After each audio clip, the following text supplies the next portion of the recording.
मालवीय नगर विधानसभा क्षेत्र में बसपा प्रत्याशी महेंद्र कुमार सौकरिया चुनावी मैदान में हैं।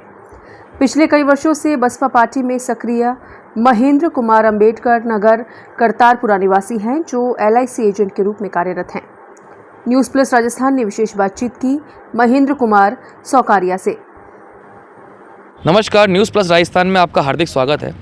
जैसा कि आपको पता है कि चुनावी रणभेदी बच चुकी है और मालवीय नगर विधानसभा सीट में इस समय हमें आप देख रहे होंगे मालवीय नगर विधानसभा सीट परंपरागत रूप से भाजपा का गढ़ रहा है।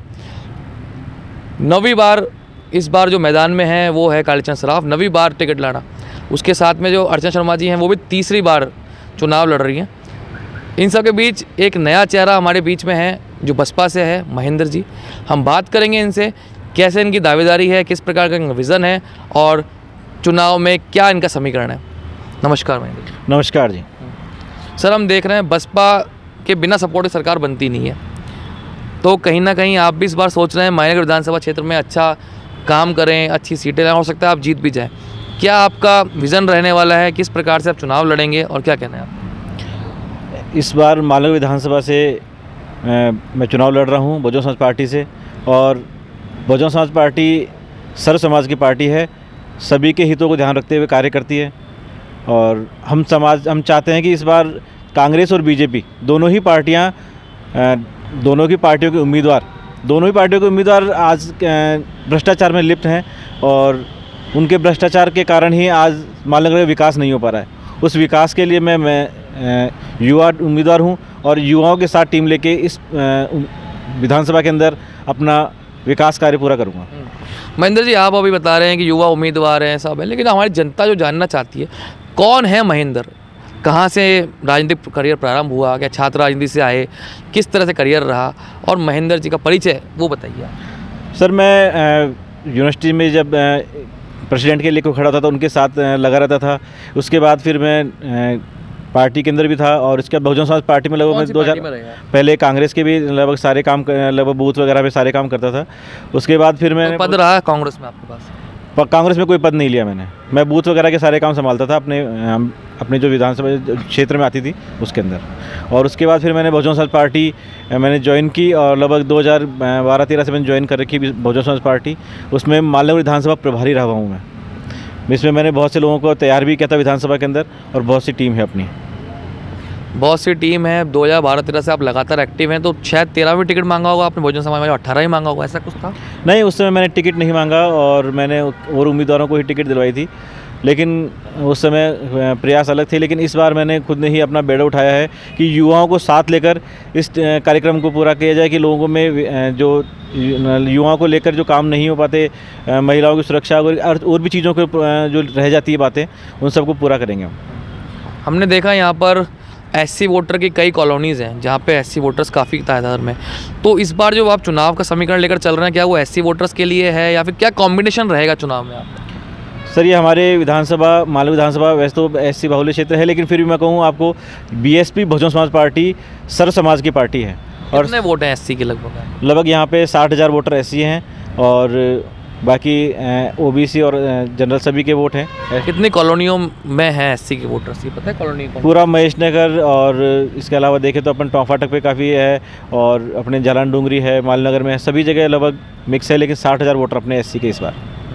तो इन्हीं वोटर 60,000 वोटर्स पे आपका टारगेट रहेगा या फिर अन्य समाज, आप बता रहे हो सब समाजों की पार्टी है, तो उसको कैसे मैनेज करके चलेंगे आप?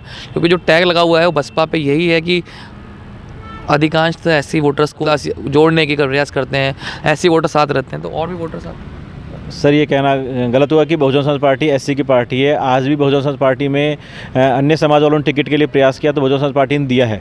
और बहुजन समाज पार्टी अन्य लोगों यहाँ पे मालवीय विधानसभा की बात करता हूँ तो मालवीय विधानसभा के अंदर आज सभी समाज के लोग मेरे साथ भी जुड़े हुए हैं और पार्टी से भी जुड़े हुए हैं, जो हमारे साथ मिलकर कंधे से कंधा मिलाकर हमारे साथ काम करेंगे और इस बार विधानसभा को हम जीत के लेके आएंगे।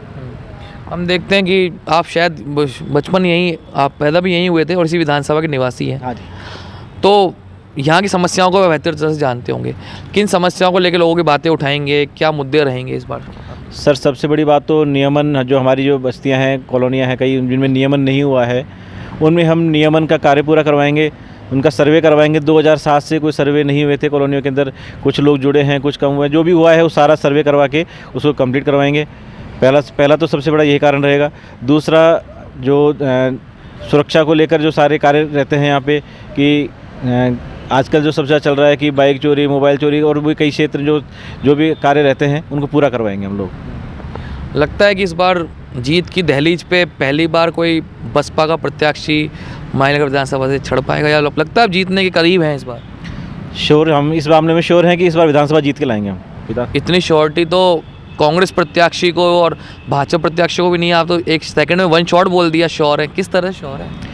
अपने वोटर्स को हमने सर्वे करवा के और इसको हमने श्योर किया है अपने आप में कि लोग कहाँ कराया सर्वे? हमने ये खुद ने ही अपनी टीम भेज के सर्वे किया है और हमको लगता है कि इस बार हम जीत के प्रयास कर लेंगे। इस सर्वे में क्या बात सामने आई है वो बताइए। सर्वे में सामने ये आया कि लोग इस बार युवा आदमी चाहते हैं, युवा उम्मीदवार चाहते हैं और दोनों ही पार्टियों के उम्मीदवार भ्रष्टाचार में लिप्त हैं, तो इस बार वो उनको नकारना चाहेंगे।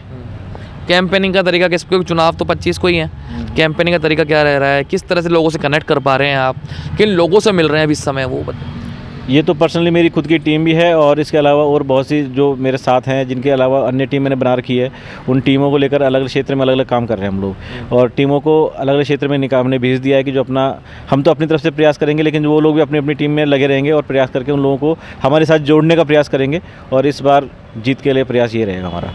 सब पार्टियों ने अपने अपने चुनावी कार्यालय खोल दिए हैं, तो आपने भी कोई चुनावी कार्यालय खोला या इकोनॉमिकली चुनाव लड़ना चाह रहे हैं आप, या किस तरह से चुनावी रणनीति में आगे जा रहे हैं? चुनावी कार्यालय तो खोलना ज़रूरी होता है।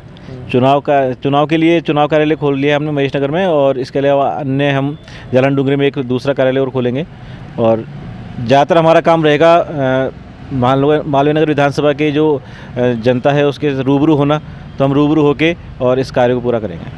क्या आप नुक्कड़ सभाएं या फिर कुछ नया तरीका इस तरह से निकाल रहे हैं, क्योंकि ये पार्टी तो बहुत पुरानी काशीराम जी की आदर्शों पर चलने वाली पार्टी है, तो क्या साइकिल यात्रा या इस तरह कोई बड़ा विज़न या बहुत लुभाने के लिए कुछ इस तरह वोटर्स को कुछ इस तरह कर रहे हैं आप?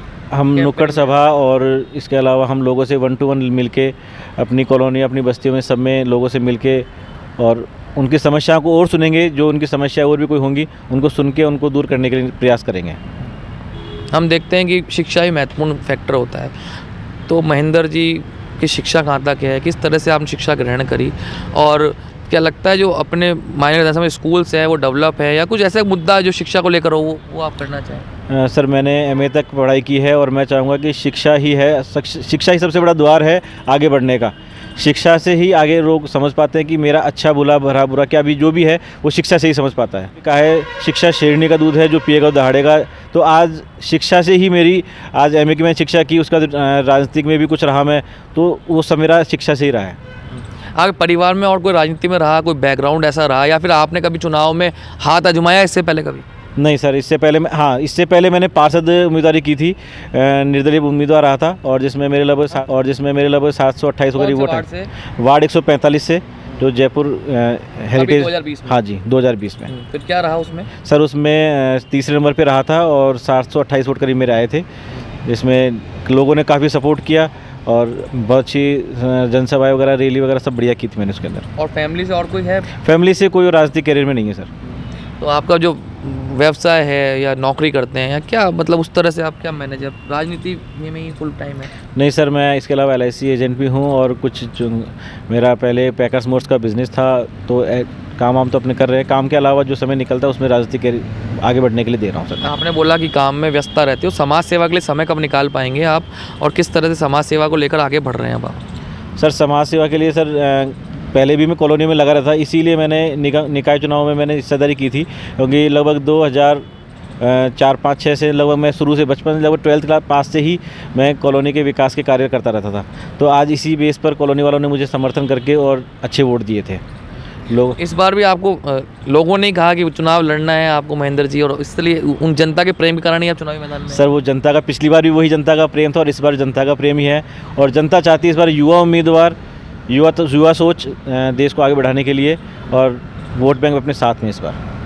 अंत में क्या अपील करना चाहेंगे? चुनाव समय तो बहुत कम बचा है, जनता से क्या अपील करना चाहेंगे और क्या कहना चाहेंगे आप? जनता से यही अपील है कि इस बार आप हमारे साथ रहें और हम आपके साथ हैं। इस बार वोट करेंगे, युवा जीत कर आएंगे, तो युवा सोच से हम अपने विकास कार्य को और तेज़ी से कर सकते हैं। तो ये थे हमारे साथ बसपा से उम्मीदवार महेंद्र जी, इन्होंने बोला युवा सोच और युवा शक्ति के दम पे ही आगे बढ़ेंगे। साथ में इनको पूरा भरोसा है कि इस बार माली नगर विधानसभा क्षेत्र में बसपा अच्छा परफॉर्मेंस करेगी। अभी के लिए इतना ही। मैं सुमित दीक्षित और आपसे यूं ही रूबरू लोगों कराता रहूँगा। धन्यवाद।